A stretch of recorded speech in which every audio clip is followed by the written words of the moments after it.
عملی نیکی میں اصل شے ہے ہمدردی، ہمدردی میں مال خرچ کرنا، اور اس کے لیے ستون ہے زکوٰۃ۔ کم سے کم یہ 2.5% تو نکالو،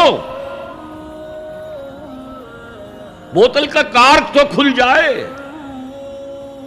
پھر اور بھی دو، اور بھی دو، اور بھی دو۔ یہ تو obligatory ہے، یہ تو فرض ہے، یہ تو لازم ہے۔ لیکن مقصد کیا ہے؟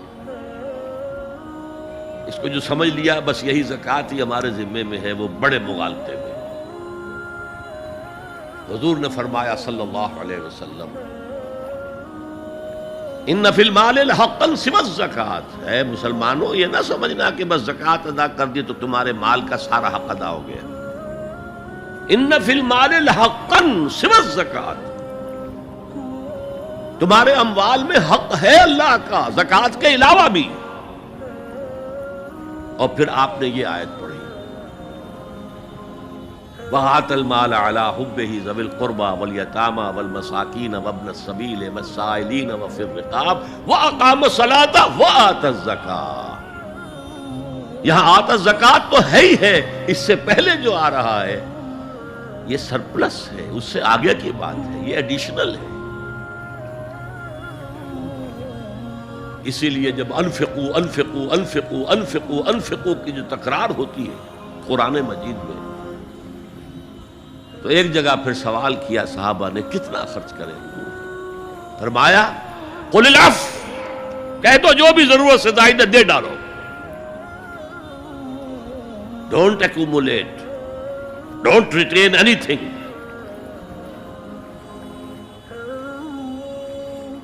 ایک بات آپ سے کہوں، آپ کچھ چونک جائیں گے، حضور نے کبھی زکوٰۃ دی؟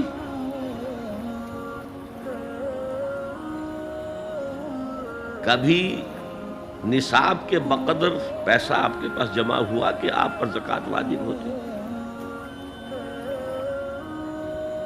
کیسی عجیب بات ہے۔ ارکان دین میں سے ایک رکن سرے سے غائب، کبھی آپ نے مال رکھا ہی نہیں۔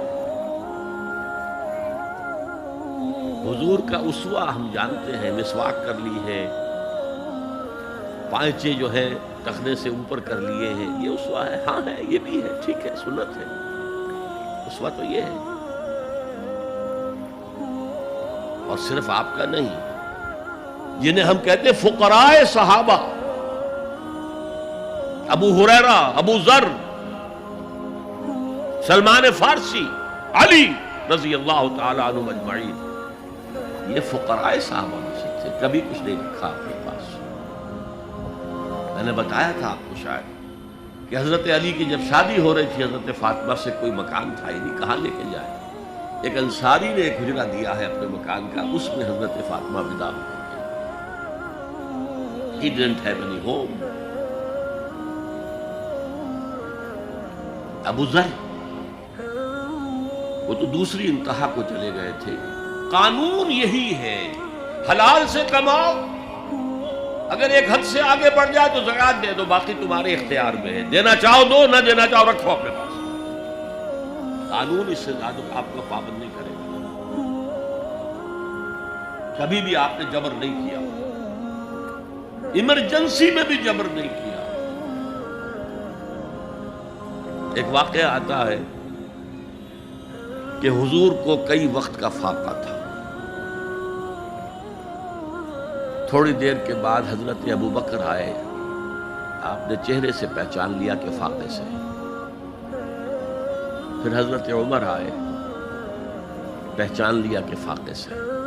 شاید حضور خود اپنے لیے نہ اٹھتے نہ جاتے، اپنے دونوں ساتھیوں کو لے کر ایک انصاری کے باغ میں پہنچ گئے۔ انصاری کی عید ہو گئی،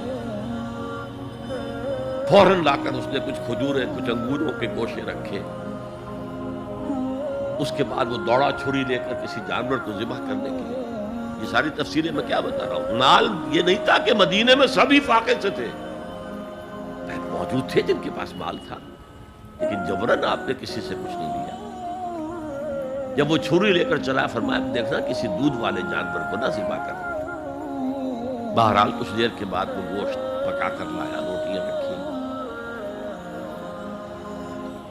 اس کے بعد حضور نے ایک روٹی پر چند بوٹیاں رکھ کر کہا یہ عائشہ کو دے آؤ، اسے بھی کئی وقت کا فاقہ۔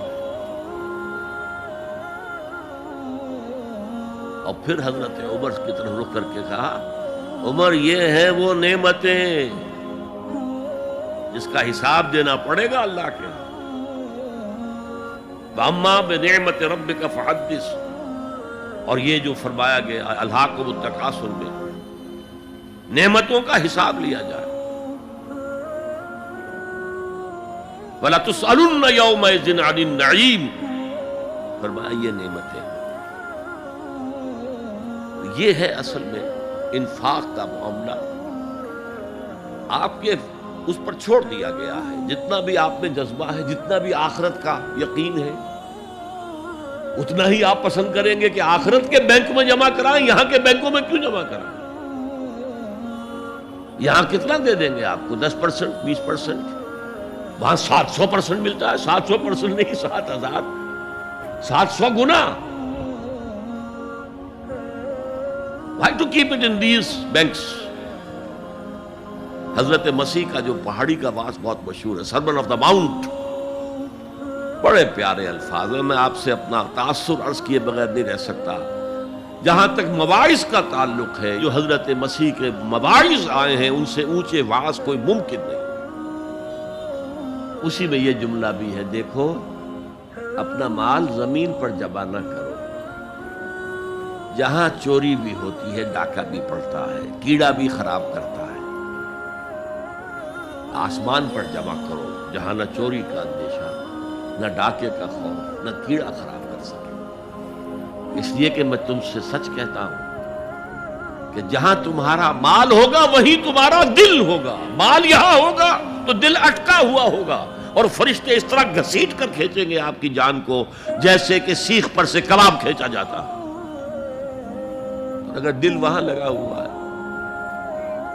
جس کے لاکھوں کروڑوں ڈالر سوئس بینکس میں جمع ہے، اسے کہا جائے نکل جاؤ پاکستان سے، اسے کوئی تکلیف ہوگی؟ نکل جاؤ فلاں ملک سے، ملک بدر کرتے تم، کیا تکلیف؟ میرے بینک کے اندر پیسے ہیں۔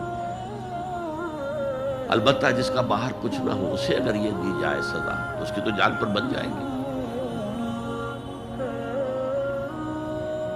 تو یہ ہے انفاق کا معاملہ۔ اس میں یہ دو جو ہیں، ایک قانونی سطح ہے، قانونی سطح یہ کہ حلال ذریعہ حرام نہ ہو، سود نہ ہو، جوا نہ ہو، فحاشی کو ذریعہ نہ بنایا جائے، منشیات کو ذریعہ نہ بنایا جائے کمائی کا۔ اور جو بھی آپ کے پاس ہے، آپ نصاب کی سطح کے اوپر آ گئے تو 2.5% زکوٰۃ دے دو۔ قانون اس سے آگے آپ سے مطالبہ نہیں کرے گا، اگرچہ فقہاء نے یہ فتویٰ دیا ہے کہ اگر کسی وقت جو فقراء ہیں ان کی ضرورتیں زکوٰۃ سے پوری نہ ہو سکے تو اس وقت کا امام، اس وقت کا خلیفہ، وہ زبردستی بھی امراء کے مال میں سے مزید لے سکتا ہے زکوٰۃ کے علاوہ۔ لیکن کمال یہ ہے محمد رسول اللہ صلی اللہ علیہ وسلم کا کہ نہایت جان اصل تحریک جو تھی، انقلابی تحریک، اس میں بھی کبھی آپ نے جبر سے کام نہیں کیا۔ یہ آپ کے چوائس پر ہے، البتہ ایک معیار مقرر کر دیا، جیسے حضرت ابو بکر غزوہ تبوک کے موقع پر سب کچھ لے آئے تھے گھر میں جھاڑو پھینک کر۔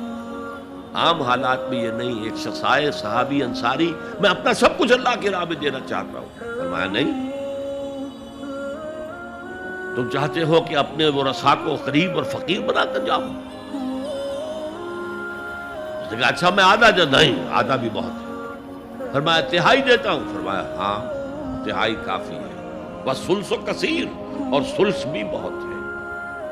اور یہی قانون ہے وراثت کا، آپ ثلث سے زیادہ، 1/3 سے زیادہ کی وصیت نہیں کر سکتے۔ 2/3 مال جو ہے کم سے کم وہ صرف قانون وراثت کے مطابق تقسیم، اور کسی وارث کے لیے وصیت نہیں کر سکتے۔ ایک بیٹے کو اس کا حصہ بھی مل جائے اور پھر مزید جو ہے وصیت نہیں، وارث کے لیے لا وصیت لوارث۔ تو یہ ہے زکوٰۃ، در حقیقت اس جذبہ انفاق کو سپورٹ دینے والی شے. کم سے کم یہ تو دو. بوتل کا کارک کھل جائے گا تو مزید بھی نکل آئے گا اس میں سے. وَآتَ الْمَالَ عَلَىٰ حُبِّهِ ذَوِي الْقُرْبَىٰ وَالْيَتَامَىٰ وَالْمَسَاكِينَ وَابْنَ السَّبِيلِ وَالسَّائِلِينَ وَفِي الرِّقَابِ وَأَقَامَ الصَّلَاةَ وَآتَى الزَّكَاةَ.